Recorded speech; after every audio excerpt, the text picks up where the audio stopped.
The cedar chest had held the veil for 147 years.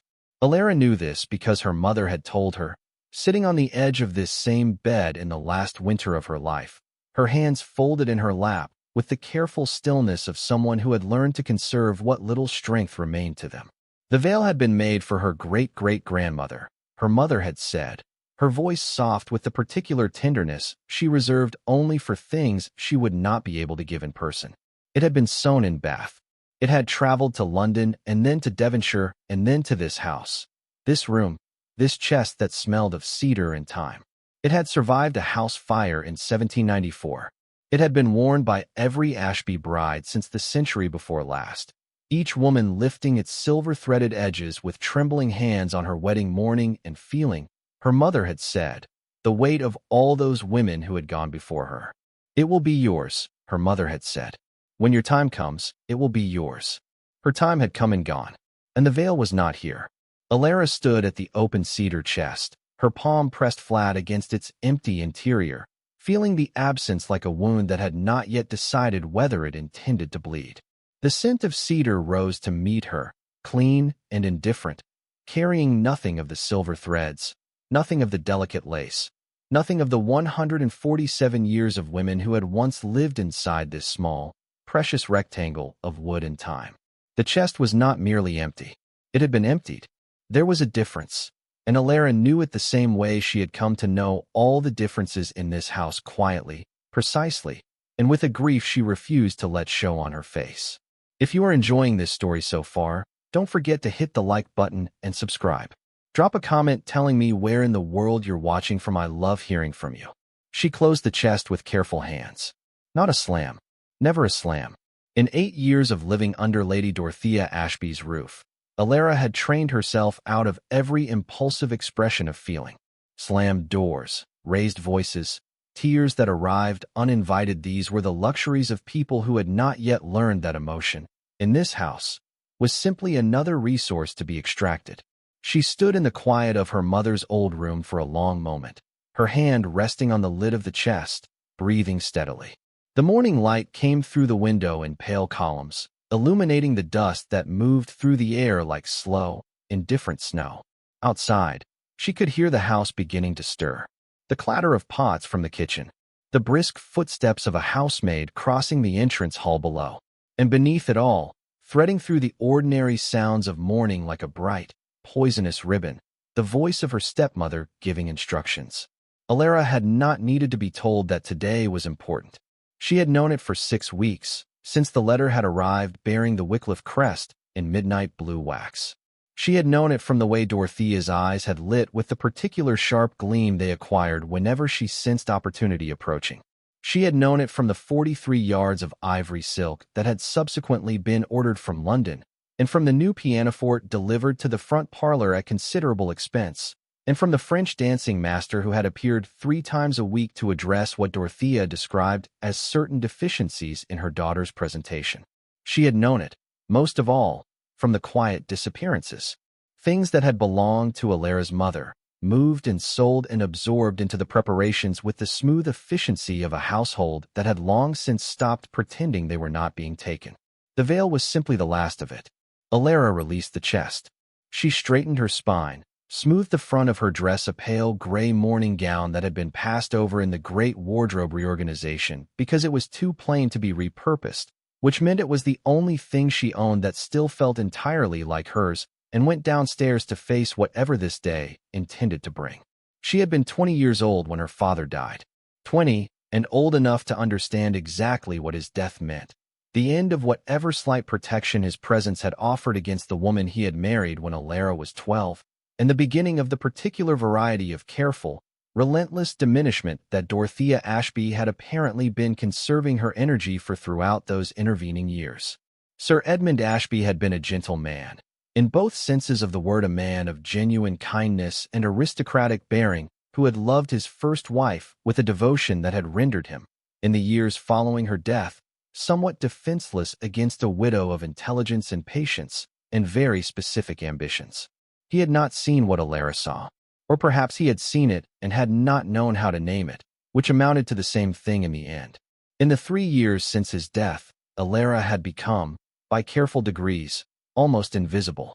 She managed the household accounts because Dorothea found numbers tedious, which meant she was useful enough to be kept, but not useful enough to be valued. She served as a second pair of hands during social preparations, which meant she was present at every event but never introduced.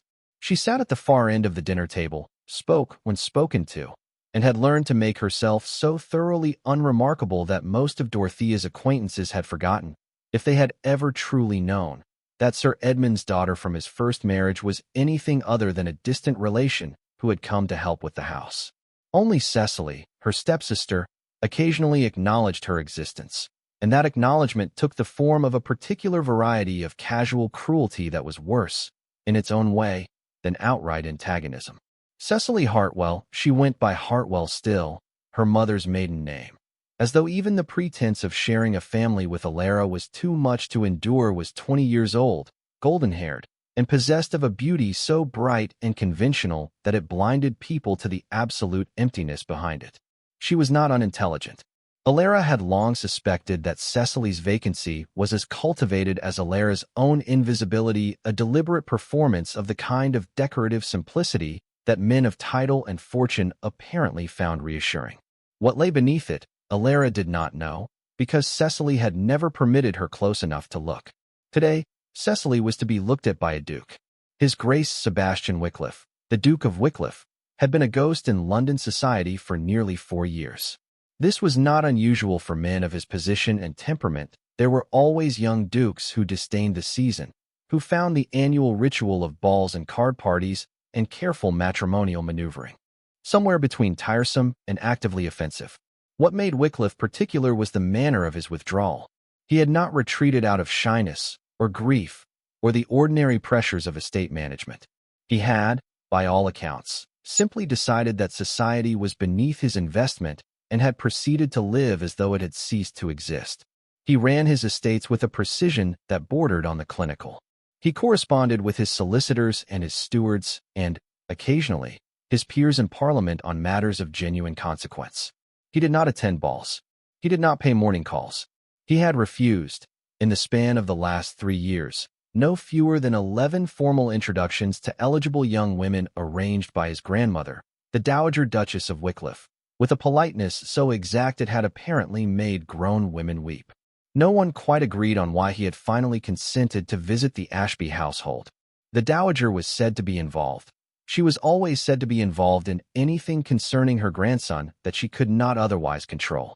Dorothea maintained, with the serene confidence of a woman who had decided upon a version of events and intended to stick to it, that his interest in Cecily had been piqued by a description of her accomplishments at a dinner party she had attended in October.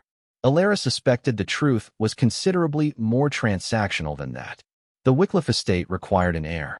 The Duke was 33 years old, and somewhere in the machinery of aristocratic necessity, a line had been reached beyond which even the most resolute man of his temperament could not continue to stand. He was coming today to consider whether Cecily Hartwell was what he needed. Elara had been told, in the brisk and breezy way that Dorothea delivered instructions that were too unimportant to require explanation, that she would be needed to help with the floral arrangements in the front parlor this morning, and that she would then make herself available to serve tea, and that she would under no circumstances draw attention to herself during the Duke's visit by speaking unless directly addressed, or wearing anything that might suggest she had made an effort, or doing anything at all that might distract from Cecily's considerable advantages. "You understand, don't you, Elara dear?" Dorothea had said, in the particular tone she used for statements that were not actually questions. Today must go perfectly. Elara understood everything perfectly. That was, she had long since concluded, both her greatest advantage and her most profound curse. The front parlor had been transformed since yesterday evening into something that bore a passing resemblance to an illustration from a fashionable magazine, all carefully arranged flowers and artfully positioned furniture and the precise amount of natural light that Dorothea had decreed most flattering to Cecily's complexion. The new pianoforte gleamed. A selection of Cecily's embroidery had been placed where it might be noticed without appearing to be displayed. Everything was arranged with the beautiful, cold intentionality of a stage set, and Elara moved through it with her basket of flowers, trimming stems and filling vases, feeling as she so often did in this house, like a piece of furniture that had accidentally become sentient. She was arranging the last vase, pale roses, white ones. Her mother had always preferred white roses when she heard the carriage on the drive. It was earlier than expected, considerably earlier. Dorothea had been very precise about the hour, had planned the morning around it with the logistical care of a military campaign, and the Duke was apparently the kind of man who did not feel constrained by the expectations of others, even when those expectations had been communicated through 3 separate letters and confirmed as recently as yesterday afternoon. Elara heard Cecily's voice from upstairs, pitched high with a panic she was not quite accomplished enough to conceal. "He cannot be here, Mama. I am not dressed. The maid has not finished my hair." And beneath it, Dorothea's voice, lower and fiercer and considerably more controlled. Elara set down the last rose. She looked at her hands, which were bare, because she had been arranging flowers and had taken off her gloves. She looked at her dress, which was plain gray and entirely wrong for receiving a duke. She looked at the front door, which the footman was already moving to open. There was no time to do anything about any of it. The Duke of Wycliffe entered the Ashby front parlor and stopped. He was not what Elara had imagined. She had constructed him, over the weeks of preparation, from the materials available to her, the accounts of women who had met him briefly, the descriptions that traveled through society like a game of whispered messages, each one slightly more exaggerated than the last. Cold, they said. Severe. The kind of handsome that made you uncomfortable rather than pleased, because it was the handsome of a portrait rather than a person. A man assembled entirely from duty and frost. He was tall. That part had been accurate. Dark-haired, with a jaw that looked as though it had been drawn by someone who believed strongly in angles. His riding coat fit with the kind of precision that suggested it had been made by a man who charged accordingly for his exactitude. He wore no particular expression, which was perhaps itself an expression, not blankness, exactly, but containment. The careful stillness of a man who had decided a very long time ago how much of himself to make available to any given room. His eyes, when they found her, and they did find her, immediately, before she had time to become invisible in the way she usually managed, were the gray of the sky before a storm. Not threatening.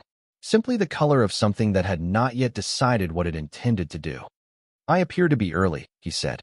His voice was low, unhurried, carrying the sort of authority that did not require volume to make itself felt.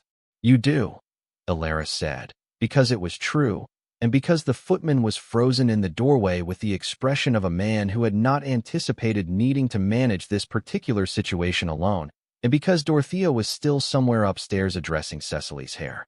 Something shifted very slightly in the Duke's expression. Not surprise, precisely. More the look of a man recalibrating. "I assume you are not Miss Hartwell," he said. "I am not." "Then you are Elara Ashby." She set down the flower scissors she had still been holding, which she had completely forgotten about until this moment. "Sir Edmund's daughter. Lady Ashby is my stepmother." He looked at her for a moment with those storm-gray eyes, and Elara had the entirely unwelcome sensation of being seen, not catalogued or assessed in the manner of a man looking at a woman and calculating her merits, but actually seen, the way you see something when you are genuinely trying to understand what it is. "You were arranging the flowers," he said. "Yes." "The white ones?" "Yes."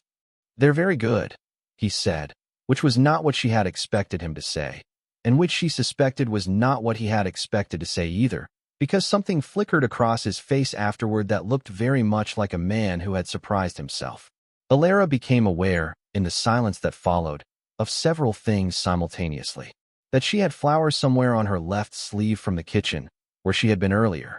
That her hair was pinned in the plain and practical style she used for housework rather than the dress style she would have chosen had she known she would be standing in a room with a duke this morning.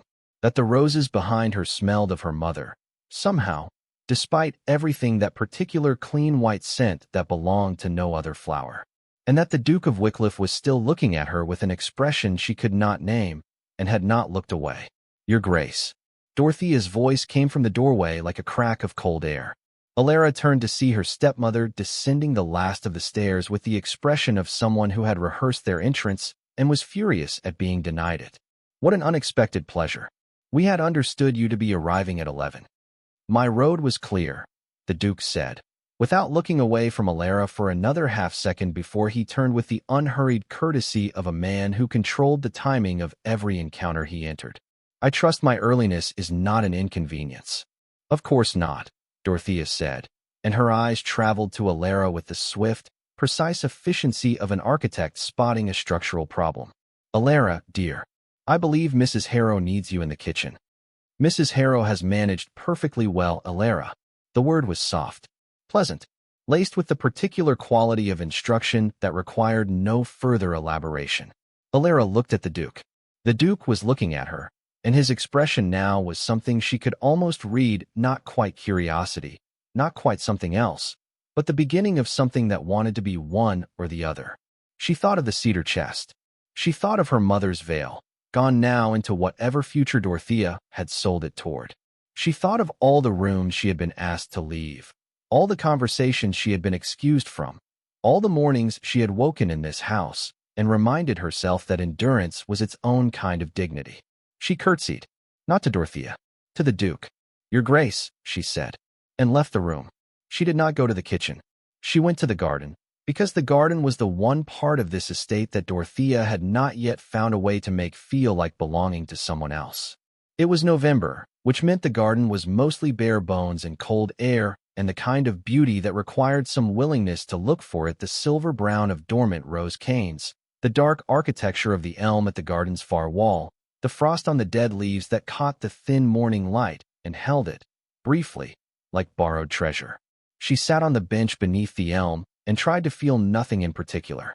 This was a skill she had developed with considerable effort over the past 3 years, and she was generally quite good at it. Today it was not cooperating. The veil was gone. That was the thing that kept returning to her, patient and insistent, refusing to be reasoned with. Not the dress, not the pearls, not the portrait of her mother as a young woman that had disappeared from the upstairs corridor 2 winters ago. The veil. The last thing. The thing her mother had looked at her with such quiet certainty and said would be hers. Elara was 23 years old. She was not, by any reasonable assessment, in a position to be sentimental about a piece of fabric. She had no suitor. She had no prospects that anyone had seen fit to develop or encourage. She had a small allowance that was technically her own and practically her stepmother's, a gray dress, a small room at the end of the corridor that was technically a guest room and practically the space where Elara kept herself when she was not needed elsewhere, and a set of skills that were extensive and entirely unacknowledged. She pressed her hands flat against the cold stone of the bench and looked up at the elm, which was indifferent and therefore restful. Inside the house, the Duke of Wycliffe was being introduced to her stepsister. She tried very hard not to think about his eyes. Inside the Wycliffe carriage, parked in the Ashby drive while his driver watered the horses, a leather satchel rested on the seat. Inside the satchel, folded with the careless precision of a man who kept things organized not from pride but from habit, was a single document. A letter from his solicitor, outlining the terms of a proposed arrangement that had nothing to do with love and nothing to do with Elara Ashby and everything to do with the cold, structural reality of what it meant to be a duke who had run out of years in which to remain merely one. Sebastian Wycliffe had known, since the age of 12, that his life would not be his own. This was not a complaint. He was not a man given to complaint, having observed very early that it accomplished nothing and cost a great deal of dignity. He had simply understood, with the particular clarity of a child who pays attention to the things adults prefer not to say aloud, that there was a difference between the life that belonged to him and the life that belonged to the title, and that the title's claims would always, ultimately, take precedence. He had made his peace with this. Mostly. What he had not made peace with what he had spent 4 years refusing to make peace with, successfully, until his grandmother had presented him with a set of numbers pertaining to the entailment and the heir situation, and what would happen if he continued to decline was the specific, particular, entirely unreasonable thing that he had wanted the part of his life that was actually his to contain. He had wanted something real. Not beauty. Not accomplishments, though accomplishments were not unwelcome. Not connections, though connections were useful. He had wanted to sit across a dinner table from a woman and feel that the words she spoke had been arrived at through actual thought rather than through careful calculation of what he might wish to hear. He had wanted to argue with someone. He had wanted to be wrong occasionally and have someone say so. He had wanted, in short, something that 4 years of being presented with precisely suitable candidates had made him increasingly certain did not exist within the boundaries of what was considered appropriate for him. He had arrived at the Ashby household this morning fully prepared to be disappointed in exactly the way he was always disappointed to find a lovely young woman who smiled at all the correct moments and said all the correct things and gazed at him with the particular expression of a person who was gazing not at him, but at what he represented. He had arrived prepared to be civil, to make whatever assessment was required, and to report back to his grandmother with the careful non-commitment he had perfected over 4 years of these excursions. He had not arrived prepared to find a woman in a gray dress arranging white roses with flower on her sleeve, who had looked him in the eye when he walked through the door and said, without a moment's hesitation, that he was early, as though the observation were so plainly true that the only reasonable response was to acknowledge it. He had not been told, in 3 letters and a confirmed afternoon appointment, that Sir Edmund Ashby had a daughter. He thought about this now, sitting in the front parlor while the woman Dorothea had introduced as Miss Cecily Hartwell demonstrated her skill at the pianoforte. She was playing well. He registered this the same way he registered most things he had already decided were beside the point, with accurate attention and no particular feeling. Somewhere in the house, a door had opened and closed. He could not have said how he knew it was the gray-dressed woman. He simply knew. The white roses stood in their vase on the windowsill. Very good, he had said, and had meant it not as a compliment, exactly, but as an observation of quality that he had made before he had time to consider whether it was the sort of thing one said in this sort of situation. Elara Ashby had looked at him as though she were also making an observation, though he could not have said what it was. Her name fit her. He was not sure why he thought this. Names generally had nothing to do with the people who carried them. But Elara Ashby, standing in a room that had clearly been arranged for someone else's advantage, with bare hands and flower on her sleeve, and white roses behind her, and not a single performed expression on her face, was precisely the sort of person whose name should fit exactly like that. Miss Cecily Hartwell finished her piece. He applauded, with the correct degree of warmth. Dorothea watched him with the focused intensity of a woman calculating odds. He said the correct things about the music and asked the correct questions, and did not look at the doorway through which Elara Ashby had left. He thought about it, though, for the rest of the visit. And when the carriage finally pulled away from the Ashby drive, he found himself looking out the window at the bare winter garden and at the figure seated on the bench beneath the elm tree, who did not look up as the carriage passed. She had her hands pressed flat against the stone. She was looking up at the sky through the branches of the elm. She looked, he thought, like a woman who had been enduring something for a very long time and had decided that today she was going to let herself be tired of it. He looked away. The carriage rounded the bend, and the garden disappeared behind the stone wall. In the front parlor of the Ashby household, the white roses stood in their vase, precisely and beautifully arranged by hands that no one had thought to thank. Outside, the elm tree spread its bare branches over the cold garden, patient and permanent, sheltering the woman who sat beneath it and allowed herself, for just a moment, to grieve what had been taken. Neither of them knew yet that the satchel in the Duke's carriage contained more than his solicitor's letter. Neither of them knew that his grandmother had written a second document, a quiet, careful, utterly characteristic act of interference that would bring him back to this house within the week. Neither of them knew, most of all, what the other had been looking for, only that they had each, in the space of 10 minutes on a cold November morning, seen something in a stranger's face that they had spent years telling themselves could not possibly exist. The roses held their white and perfect silence. The garden held its cold and patient light. And somewhere between the drive and the road, the Duke of Wycliffe told his driver to slow down, stared out the window at nothing in particular, and did not understand at all why the morning felt as though something had just begun. Dorothea did not raise her voice. This was one of the things about her that Elara had taken years to properly understand, the way her displeasure operated entirely without volume, like a winter that arrives not through storm, but through the slow, daily withdrawal of warmth, until one morning you simply realize you are very cold and have been for some time. That evening, after the Duke's carriage had departed and Cecily had retired upstairs to recount the afternoon to her reflection, Dorothea sat across the dinner table from Elara and said nothing at all for several minutes. which was worse than anything she might have said. "He noticed you," she said finally. Elara set down her fork. "He noticed that someone was in the room when he arrived. That is not the same thing. Do not be obtuse. It does not suit you."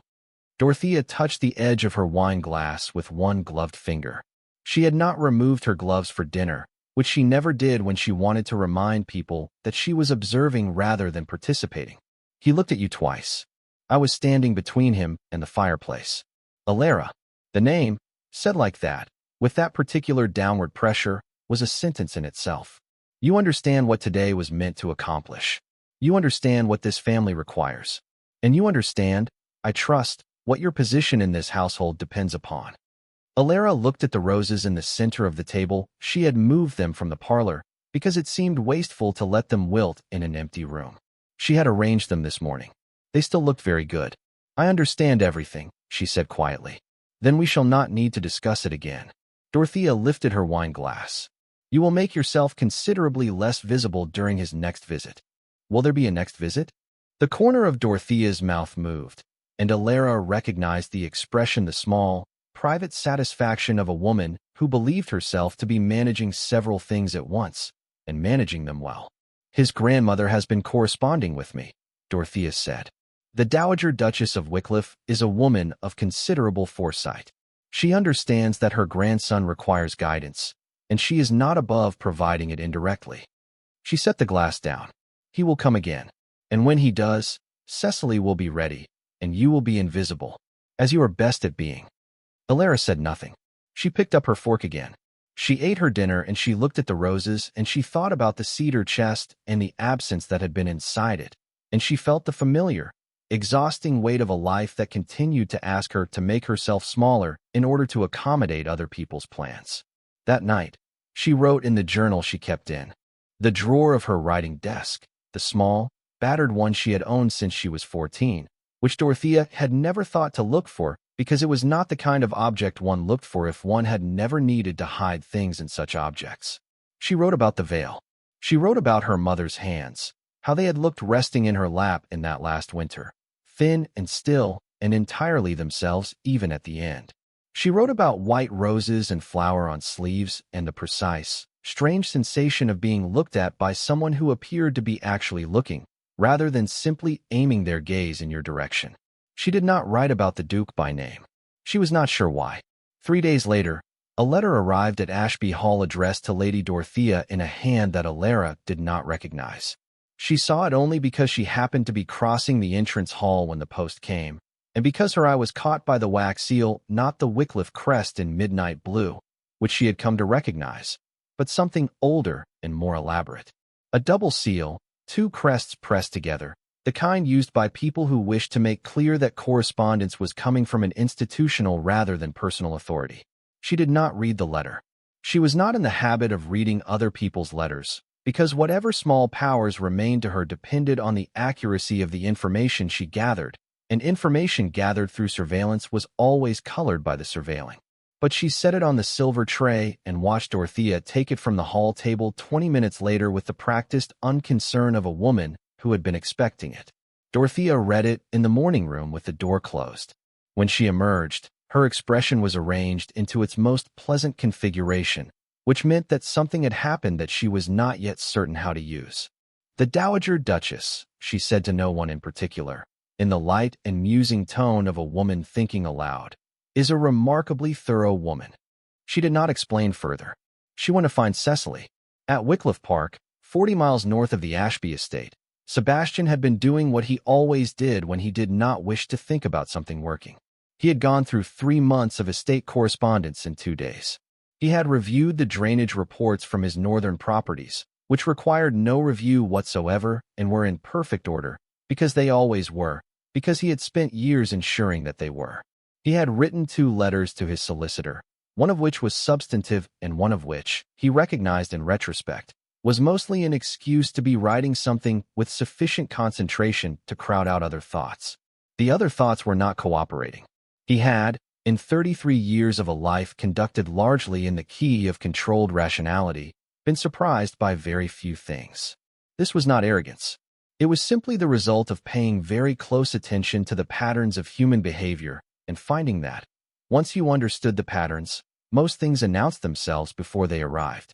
He had been unsurprised by his father's death, which had been coming for 2 years, and which grief made no less predictable. He had been unsurprised by his grandmother's campaign of matrimonial maneuvering, which was entirely in character.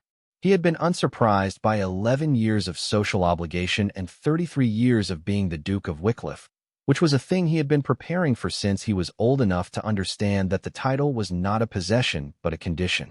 He had been surprised, thoroughly and without warning, by a woman in a gray dress who had told him he was early and had not appeared to expect him to apologize for it. He went to the library. He had always thought more clearly in the library, surrounded by things that held their meaning precisely and did not shift depending on the available light. He stood at the window that overlooked the east garden, which was also bare and cold and shaped by someone's old idea of order, and he thought about the Ashby household with the same systematic attention he applied to drainage reports and solicitors' letters. He had been told by 3 separate people in the weeks preceding the visit that Lady Ashby had a stepdaughter from Sir Edmund's first marriage. He had been told this and had registered it and had not attached any particular significance to it, because stepdaughters from first marriages were a common enough feature of widowed households and were generally treated as precisely the kind of background furniture he himself had always been reluctant to become. He had expected, had he expected anything, to perhaps encounter a colorless young woman who moved carefully around the edges of the room and avoided his eyes. He had not expected Elara Ashby. He was not certain he could have expected her, because she was not, he was coming to understand, the sort of person who could be anticipated by someone who had never met her before. He thought about the roses. He thought about the directness of her gaze, which had held nothing in it of the calculated presentation he encountered so reliably in every other room he entered.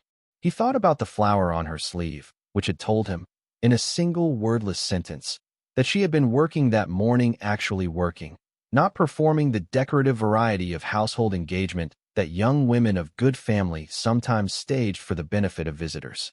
And he thought about her face when her stepmother had said her name and she had understood, with the quick and practiced understanding of someone who had been having this particular conversation for a long time, what was being asked of her. She had looked at him then, just for a moment, not a plea, not an appeal, something quieter than that, something that looked, if he was being precise about it, like the face of a person who had decided that being seen once, even briefly, was worth the cost of what came after. He went to his desk and wrote a letter to his grandmother. She replied within 48 hours, which meant she had been waiting for him to write. Her letter was 3 pages long, which was moderate for her. The first page addressed his various estate matters and the question of the northern drainage and 2 or 3 other things that she always worked into correspondence as a kind of protective coloration, to give the impression that she was simply being thorough rather than being strategic. The second page addressed the Ashby household, and was so precisely and completely informative that Sebastian read it twice, slowly, before he turned to the third. His grandmother had, it appeared, made inquiries. She had contacts in Devonshire. She had contacts everywhere. This was one of the things about her that he had spent his adolescence. The Ashby household that differed somewhat from the one he had been invited to observe. Lady Dorothea Ashby was a woman of intelligence and very specific ambitions.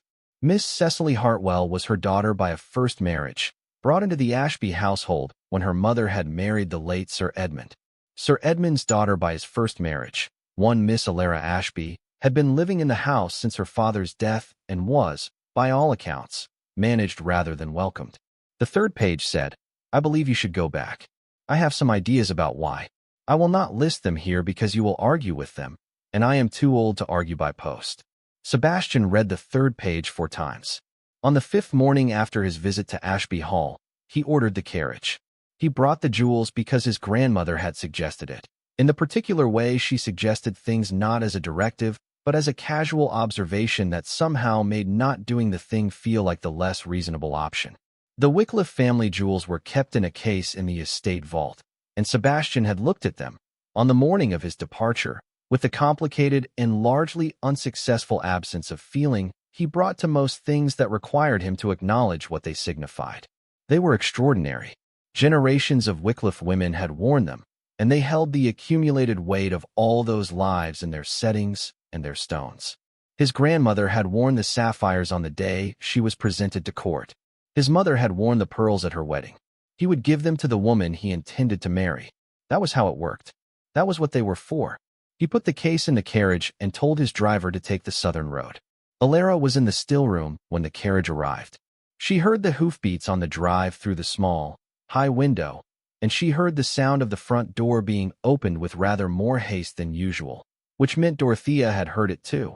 And she looked up from the receipt. She had been copying household medicines, a task she had taken over from the housekeeper last winter because Mrs. Holt's eyes were failing and someone had to, and she told herself, very firmly and with complete conviction, that it was not him.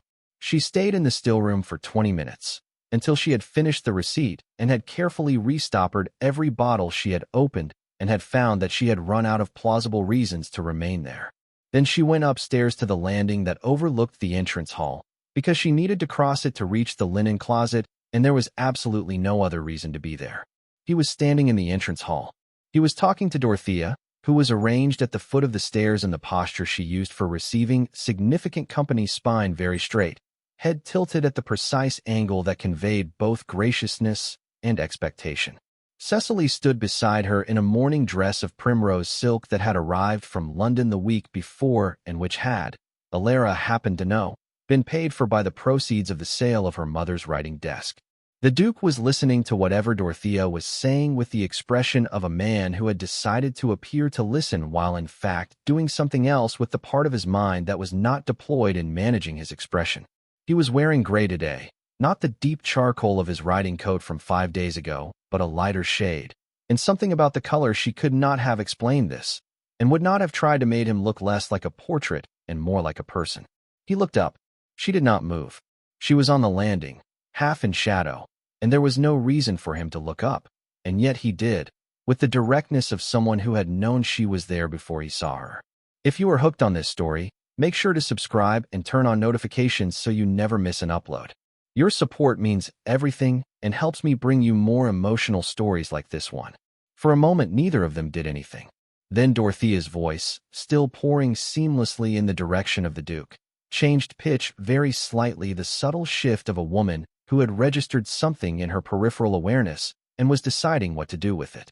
And Elara, who had spent 8 years learning to read those shifts with the precision of a musician reading a score, understood that she had approximately 3 seconds before Dorothea said her name in that particular way. She straightened. She descended the stairs at the pace of someone who had simply been on her way somewhere and had happened to arrive at the bottom at this moment.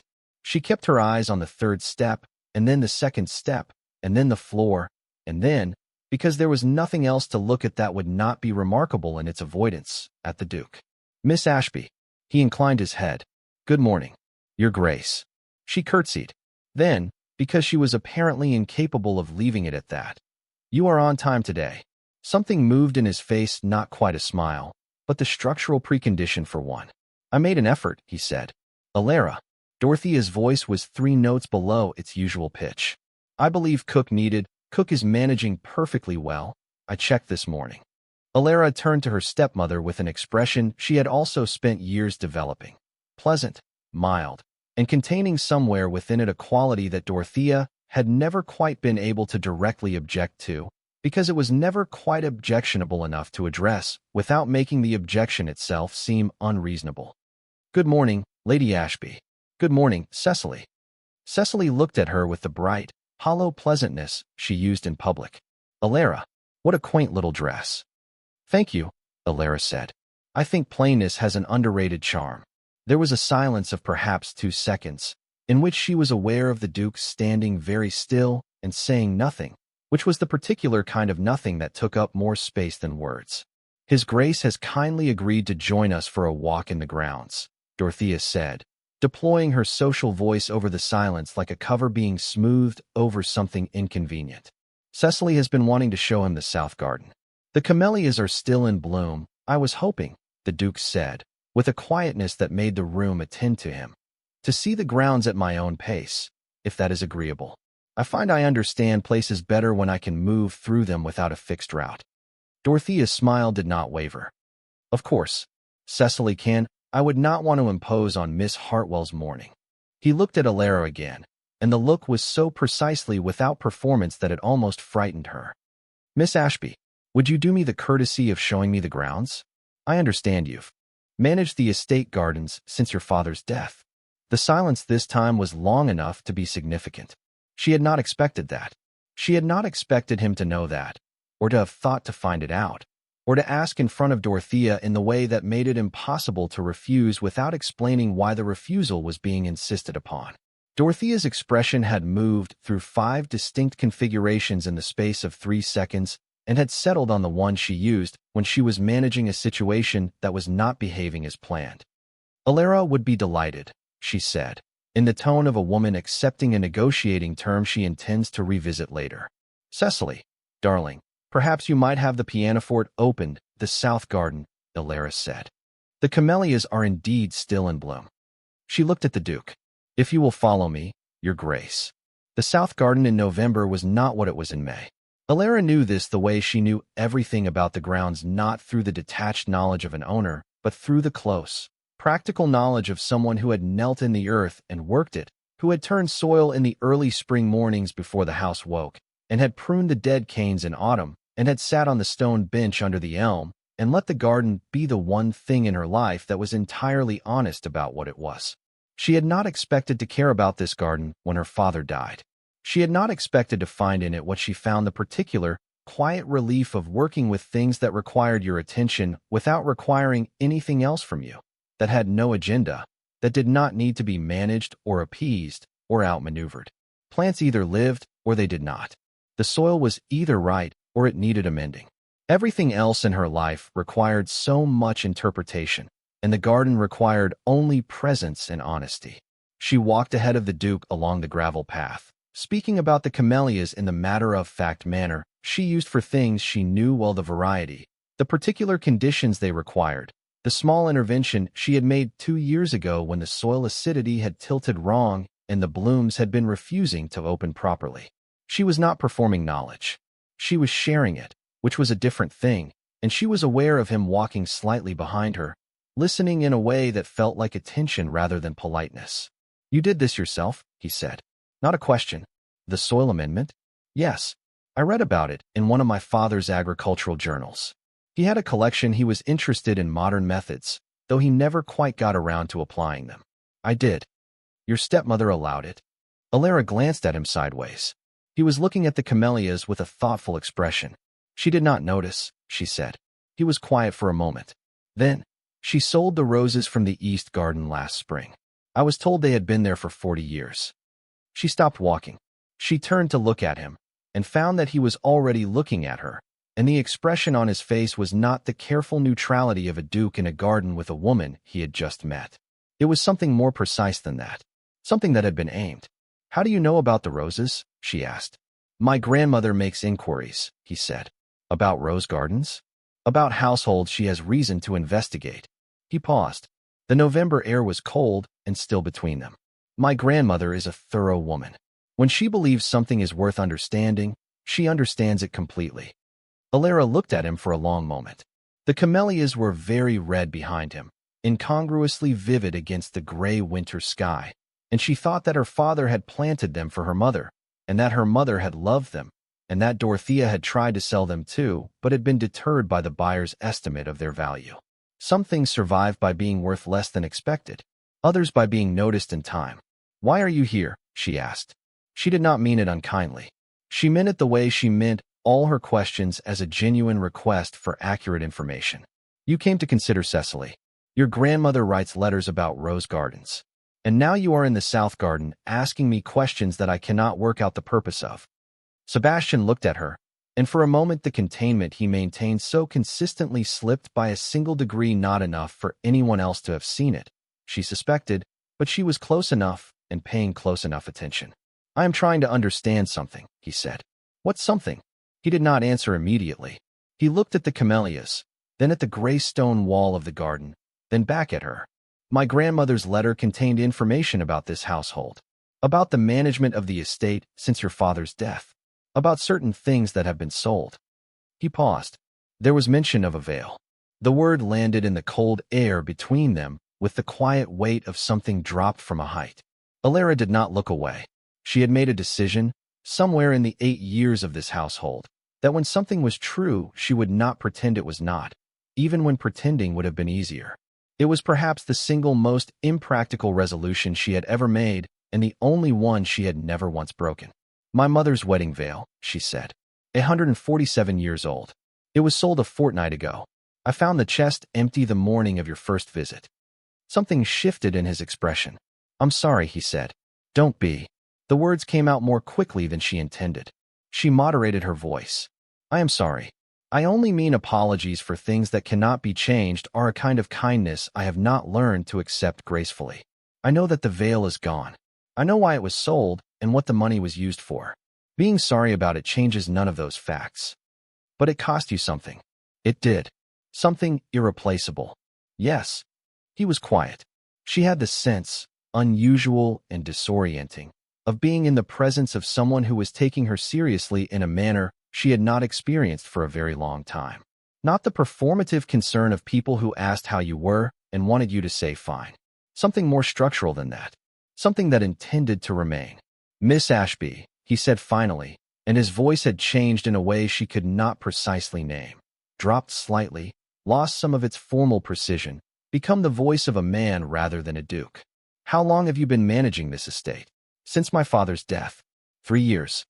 The accounts as well? Yes.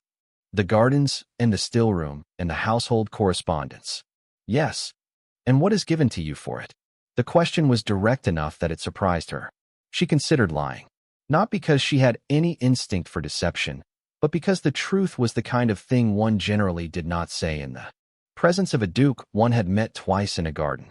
Then she thought about the cedar chest, about the 43 yards of ivory silk, about the writing desk and the watercolor portraits and the pearls and the rose garden. A room, she said. Meals. The gray dress you see me wearing, which was overlooked in the last wardrobe reorganization because it was too plain to be repurposed. He looked at her dress, then at her face, then at some middle distance that seemed to contain something he was working through. Come, he said. He turned and walked back toward the house with the decisive movement of someone who had settled something inside themselves and was now proceeding on the basis of the settlement. She followed him because she did not know what else to do, and also because something in his manner had communicated that something was about to happen, and she had found in her experience that when something was about to happen, it was considerably better to be present for it than to find out about it afterward. In the front parlor, Dorothea had arranged Cecily at the pianoforte and herself at the writing desk with the studied casualness of a theater director who has placed their actors and is now pretending to be part of the audience. She looked up when they entered, both of them, together with an expression that she managed very quickly and very nearly completely. Your Grace, I trust the garden was satisfactory. The garden is remarkable, he said. Miss Ashby has a genuine gift for it. He moved to the chair near the fireplace, not the one Dorothea had positioned for a guest, which was angled towards Cecily and the pianoforte, but the one that faced the room equally, and he sat in it with the easy authority of a man who did not feel the need to ask where he was meant to sit. I would speak with you on a matter, Lady Ashby, if you can spare a moment from the correspondence. Of course. Dorothea set down her pen with the smooth motion of a woman who had not actually been writing anything. Cecily, darling, perhaps Miss Ashby as well, the Duke said. The silence in the parlor had a different quality than the silences that usually preceded Dorothea's most significant moments of displeasure. This one was not her silence. It was his. His Grace is very kind, Dorothea said, with the smile she used for things that were not kind at all. But Elara has duties. I have something I would like to show both of you. He reached into the inner pocket of his coat, and Elara realized, with a start, that he had brought something in from the carriage, that there was a case of some kind on the side table that she had not noticed when they came in, and that he had placed it there deliberately at some earlier point in this visit. He opened the case on the table beside him. The jewels caught the firelight immediately, with the eager, almost indecent brilliance of things that had been kept in darkness and were relieved to be seen. Sapphires in a setting of white gold, intricately worked, each stone the deep blue of a sky at the exact moment between afternoon and evening. A necklace, earrings, a bracelet, a set, designed by someone who had intended each piece to refer to the others, to create a whole that was greater than its parts. Cecily's breath caught audibly. Even Dorothea's composure made a small, involuntary movement toward wonder before it reasserted itself. Elara looked at the jewels and felt something she had not expected to feel, which was a sudden, acute, and entirely unreasonable grief. They were beautiful. They were the sort of beautiful that belonged to old things, to things that had been loved and passed forward and kept, and the sight of them did something to the place in her chest that had been sore since she had opened the cedar chest and found it empty. "The Wycliffe family jewels," the Duke said. "They have been in the family for 4 generations. They are given, by tradition, to the woman who will become the Duchess of Wycliffe." He looked at the jewels for a moment. Then he closed the case. "I brought them today because I intended to offer them as a formal gesture of intent. I had prepared to do so." He looked up, and his eyes found Elara's with an accuracy that made her feel as though the room had reduced itself to 2 people. "I find I am not prepared after all." Dorothea's expression had gone very still. "Your Grace, I am not refusing Miss Hartwell," he said, with the careful precision of a man choosing words that will be held to later. "I am saying only that I require more time, that there are things I need to understand before I proceed." He rose. "I will call again, Lady Ashby, within the fortnight." He bowed to Dorothea. He bowed to Cecily. And then he looked at Elara, and what was in his eyes at that moment was not the contained, managed expression she had encountered before. It was something raw and direct and entirely without calculation, the face of a man who had just made a decision that had surprised him and was not yet certain what to do with the surprise. "Miss Ashby," he said, "thank you for the garden." He left. The silence in the parlor lasted for approximately 10 seconds. Then Cecily made a sound that was not quite a word, and Dorothea turned to look at Elara with an expression that Elara had never seen before on her face, which was frightening precisely because she could not read it. "Go," Dorothea said, very quietly. "Go upstairs." Elara went. She climbed the stairs without hurrying. She went to her room, which was small and plain and entirely hers, and she sat on the edge of the bed and pressed her hands together in her lap and tried to understand what had just happened. He had closed the case. He had not given the jewels to Cecily. He had brought them, had opened them in full view of the room, had shown everyone, including Elara, including her, specifically including her, because he had looked at her when he spoke, and then had closed them again. Because of the garden. Because of the conversation about the veil. Because of something that had passed between them in the cold November air among the red camellias that she did not have a name for yet, but could feel with absolute certainty, the way you can feel the shift in pressure before a storm arrives. On the drive outside, the Wycliffe carriage was pulling away. Inside it, Sebastian sat with the jewel case on the seat beside him and his grandmother's letter open in his hands, and he read, for the first time, the 3rd sentence of the 2nd page, which he had somehow skipped in his first 2 readings. It said, "The eldest daughter of Sir Edmund Ashby is, by all accounts I have gathered, the most capable and remarkable person in that household, and the only one in it who does not appear to want something from you." He read it twice. Then he folded the letter and put it back in his pocket, and he looked out the window at the gray November road, and he thought about a woman who had told him, with complete composure, that she had been given a room and meals and a dress too plain to be repurposed, and who had not said it as a complaint but as a statement of fact, the way you state facts about soil acidity or the weather or the kinds of things that simply are.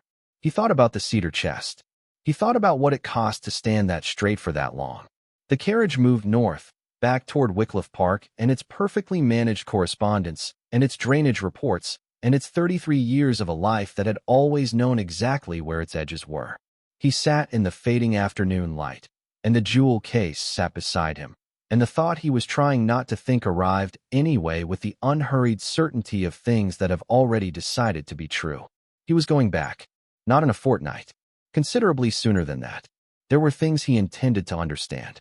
There was one thing, in particular, that he had already begun to understand, and that he suspected, with the precision of a man who had spent 33 years paying very close attention to what was actually happening in any given room, was going to change everything.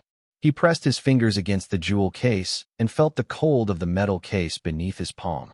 He thought about a woman who grew camellias in winter and kept the only honest accounting of an estate that someone else claimed to own, and who had looked at the most beautiful jewels he had ever seen and had not, for a single moment, looked at them the way everyone else in that room had looked at them. She had looked at them the way you look at something that reminds you of something you have lost. He was still thinking about that when the carriage turned onto the North Road and Devonshire disappeared behind the hill. He came back in 4 days. Not a fortnight.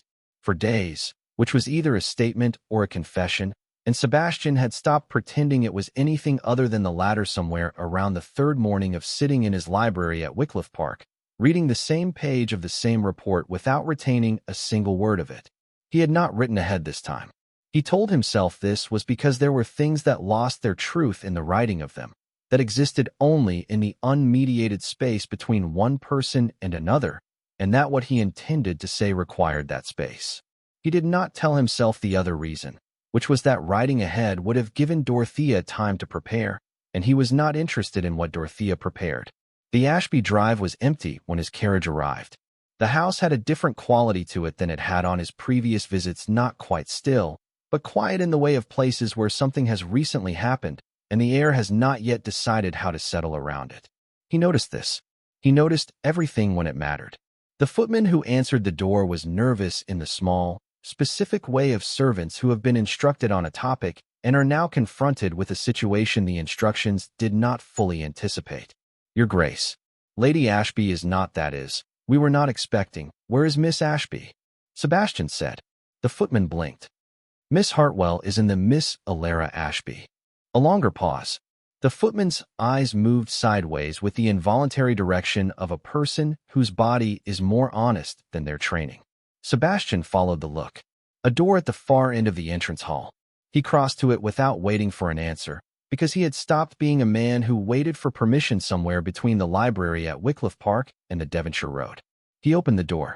Elara was in the small study at the end of the hall, standing at the writing desk with her coat already on and a portmanteau on the floor beside her. She looked up when he entered, and the expression on her face moved through surprise, and then something careful, and then something she did not manage to finish concealing before it became visible relief, quickly recontained, like a candle flame that had guttered toward extinguishing and had caught again. You're leaving, he said. I was asked to visit my mother's cousin in Somerset. She kept her voice level. Lady Ashby felt a change of air would be beneficial. How long? Indefinitely was the word used. Sebastian looked at the portmanteau. He looked at her coat. He looked at her face, which was composed with the precision of a woman who had been composing her face under pressure for 8 years and had become very good at it. And he saw, beneath the composure, what she was not saying, that she understood exactly what was happening, that she had perhaps expected it, that she had made herself ready for it with the same practical endurance she brought to everything that this household took from her. He thought about the cedar chest, about 147 years of silver thread, about camellias in November and flower on a sleeve and white roses standing in their vase on the morning of his first visit, precisely and beautifully arranged by hands that no one had thanked. I need to tell you something, he said. She waited, very still. I am not a man who arrived at this house with uncomplicated intentions. I came because my grandmother arranged it, and because duty required it, and because I had run out of years in which to refuse. He paused. He had not made a speech before a woman since his father died, and what came out of him now was not a speech, it was simply the truth, arriving without ceremony, the way truth generally did when you had been suppressing it long enough. I came to consider a suitable match, a practical arrangement, the kind that requires nothing from either party except the appearance of a functional life. I know, she said quietly. I know that you know. He took one step forward. The study was small, and the step reduced the distance between them considerably. What I need to tell you is that I am no longer interested in that. That the morning I walked into the front parlor and found you standing in it with bare hands and flower on your sleeve, something happened that I have spent 4 days trying to explain away and cannot. He looked at her directly, the way he had looked at her in the garden, without any of the managed distance of his usual presentation. I closed the jewel case because I looked at your face when you saw them, and I understood that you were not looking at what they were worth. You were looking at what they meant. And he stopped. He started again. I have been looking for someone who understood the difference for a very long time. Elara's composure had done something it almost never did. It had slipped. Not entirely, but enough that he could see what was underneath it. And what was underneath it was a woman who had been carrying a great deal for a very long time, and had not been permitted to set any of it down. "Your Grace," she began. "Sebastian," he said, "you are not going to Somerset. Lady Ashby has managed this household on the strength of what she took from you. She no longer has that leverage." He reached into his coat and removed the jewel case. He set it on the writing desk between them, and he opened it, and the sapphires caught the thin winter light from the window and held it, exactly as they had held the firelight in the parlor 4 days ago. "These belong to the Duchess of Wycliffe. I am asking whether you are willing to be that person, not because it is practical, not because it resolves anything conveniently, because you are the most honest person I have encountered in 33 years of paying very close attention to people, and because I have been alone in a very specific way for a very long time, and because you looked at my mother's jewels and saw something worth grieving rather than something worth having." His voice, which had been steady throughout, did something then, some small and irreversible crack. "I would like to spend the rest of my life with someone who sees things as they actually are." She looked at him. She looked at the jewels. She looked at the portmanteau on the floor, which represented everything Dorothea had decided for her, and then she looked back at him, and what he saw in her face was the specific expression of a person arriving at a decision they had perhaps already made without knowing it. "I do not know how to be a duchess," she said. "You have been managing an estate for 3 years without any title at all. I expect you will manage." The almost smile was there again, more certain than it had been before. "I am also not particularly good at being a duke. Perhaps we will figure it out together." The silence that followed was the first silence between them that felt like a beginning rather than an absence. "Yes," she said, simply, without performance, in the manner of someone who had learned that the plainest words were generally the truest ones. "Yes." He lifted the sapphire necklace from the case with careful hands, his mother's hands, his grandmother's hands, for generations of careful hands, and he placed it around her throat, and she stood very still and let him, and when it settled against her collarbone, cool and impossibly blue, neither of them said anything for a moment, because there was nothing to say that the moment had not already said. Dorothea was in the front parlor when they entered it together.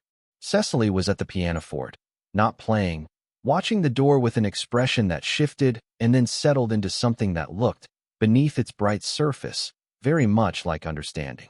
Dorothea looked at them, at the jewels at Elara's throat, at the way they were standing, not touching but close enough that the proximity was a statement in itself. Something moved across her face, all the calculations she had made, all the management and the careful diminishments, and the 43 yards of ivory silk and the veil, all of it running through her expression at once before her composure reasserted itself. But it was slower this time, and thinner. "Your Grace," she said. Her voice was exactly as it always was. "I was not aware you had arrived.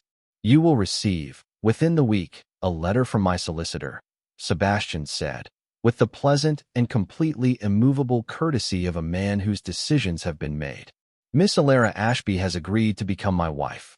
The arrangements for her removal to Wycliffe Park will be made at your earliest convenience. I would prefer they be considerable before Somerset becomes necessary." Cecily looked at her mother. Then she looked at Elara, and the look was complicated in a way that suggested the vacancy Elara had always assigned her was somewhat less complete than she had believed. Dorothea said nothing. There was nothing to say that would not make the situation worse, and she was, at the end of all things, a strategic woman.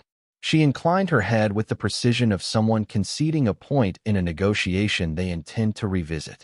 But she would not revisit this one. They all understood that. Elara looked at the room she had moved through for 8 years, the roses she had arranged, the furniture she had managed around, the silence she had learned to live inside, and she felt it release her, the way a hand opens to let something go. She turned away from it. She walked toward the door, and Sebastian fell in a step beside her, and outside the November light was still pale and still cold and entirely the same as it had always been, except that she was moving through it differently. He gave her the jewel case to carry. She thought this was perhaps the first thing anyone had trusted her to carry in this house that had not been a burden. They were married in the spring, at the chapel on the Wycliffe estate, with his grandmother weeping in the front pew with the dignified ferocity of a woman who refuses to admit she is weeping. The Wycliffe sapphires were at Elara's throat. Her mother's veil, which Sebastian had quietly and efficiently located through his solicitor, purchased back from the dealer in Exeter to whom it had been sold, and presented to her, without ceremony on the morning of the wedding was in her hands, silver-threaded and 147 years old and entirely hers. He had not made a grand speech about it. He had simply handed it to her and said, "I believe this belongs to you," in the voice he used for things that were simply and plainly true. That evening, when the celebration had quieted and the house had settled into the particular warmth of rooms that have held joy and are still holding its warmth in their walls, they sat together in the library, not doing anything, reading, perhaps, or close enough to reading. The fire was low and the room smelled of old paper and cedar and the particular piece of a life that has come, after considerable effort, to the place it was always meant to arrive at. She had her hands folded in her lap. He was watching the fire. After a while, without looking at her, he said, "Are you warm enough?" It was such a small question. It was the smallest question she had ever been asked by anyone who actually wanted to know the answer. "Yes," she said, "I am." Thank you so much for watching until the end. If you love this story, check out the other videos on your screen now. I think you'll really enjoy them. And don't forget to subscribe if you haven't already. See you in the next story.